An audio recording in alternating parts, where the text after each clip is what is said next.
Kembali lagi di channel Ilmu Dasar. Pada pembelajaran sebelumnya, kita telah mempelajari tentang workbook dan worksheet, dan pada kesempatan kali ini, kita akan lebih dalam memahami tentang row, column, cell, dan range. Seperti yang tertera di layar, bahwasanya definisi dari masing-masing bagian itu sudah umum. Jadi pertama, row itu disebut sebagai juga baris.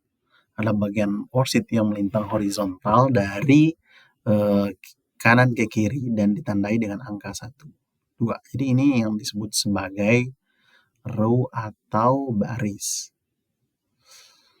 Jumlah baris di Excel adalah 1.048.576 untuk Excel 2007 ke atas. Nah, jadi kalau kemarin itu jumlahnya hanya di angka 65.000, dan di penjelasan kali ini dengan Excel 2007 ke atas, maka jumlahnya sudah meningkat. Nanti akan saya sampaikan tentang penjabaran dari perkembangan dari masing-masing row dan baris di masing-masing Excel.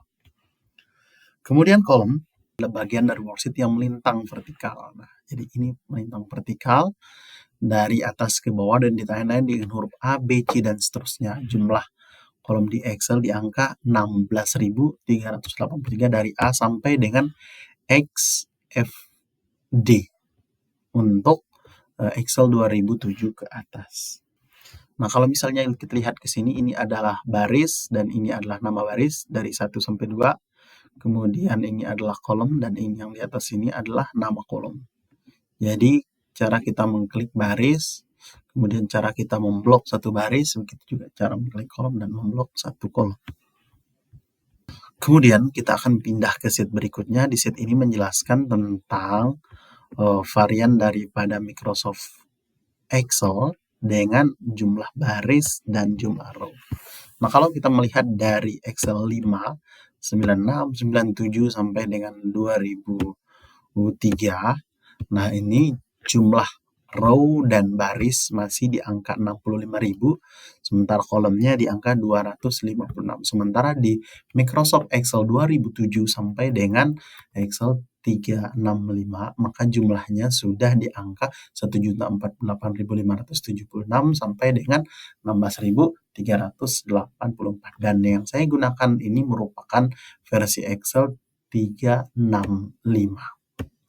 Nah, perbedaannya dia dengan Excel di bawahnya, kalau misalnya Excel 2001 ke bawah, ini Excel dengan varian pengembangan per item. Jadi antara Excel 5 sampai dengan Excel 2021 itu perbedaan baik secara instalasi, kemudian paket. Sementara di Excel 365 itu dia mengeluarkan satu produk dan dalamnya kita bisa mengupdate untuk memperoleh fitur terbaru, baik itu fitur yang ada di 2021, 2019 sampai dengan 16. Intinya fitur terbaru akan include di Excel 365. Kemudian kita balik ke yang kedua tadi terkait dengan sel. Nah, disebut juga sebagai sel adalah bagian terkecil sebuah worksheet yang merupakan pertemuan antara baris dan kolom.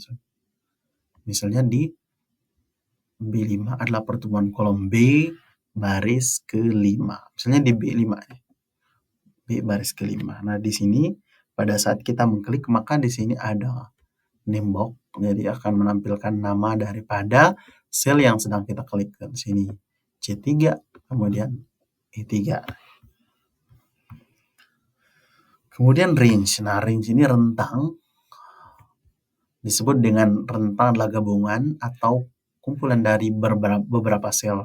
Bisa terdiri dari beberapa baris, kolom, atau gabungan keduanya. Misalnya range B3, C4, atau gabungan. Jadi cara kita menentukan range tinggal kita blok seperti ini. Ya, jadi di name-nya di sini tetap diawali dengan C2. Namun seiring di mana kita blok, maka yang tertera di name box itu adalah 3R dikali 4C. Jadi ada perubahan ketika kita mengklik sel, maka yang duluan adalah kolom, baru row-nya. Sementara ketika kita memblok, maka yang duluan adalah row, baru kolomnya. Itu adalah 4R dan 4C.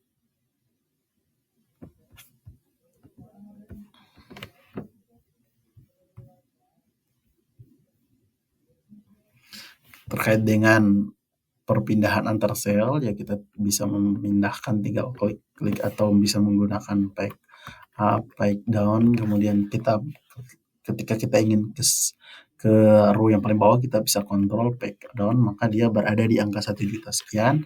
Ketika kita ingin klik ke page up, ketika kita mau ke kolom paling kanan, kita klik kontrol, kemudian tanda panah kanan, maka dia ke XD. Kemudian kita klik kontrol, tanda panah kiri, kita kembali. Kemudian untuk pindah satu sel, selain menggunakan mouse, kita bisa menggunakan tab atau kayak gini, tanda panah bawah, kemudian kita bisa berpindah menggunakan enter, kemudian pindah satu sel ke atas, bisa shift plus enter. Jadi kita shift enter, dia akan naik ke bawah. Begitulah untuk tombol-tombol perpindahan atau shortcut dan fungsi dari perpindahannya masing-masing. Oke, saya rasa sekian untuk video kali ini. Kita akan kembali di video selanjutnya terkait dengan ribbon pada Microsoft Excel. Terima kasih.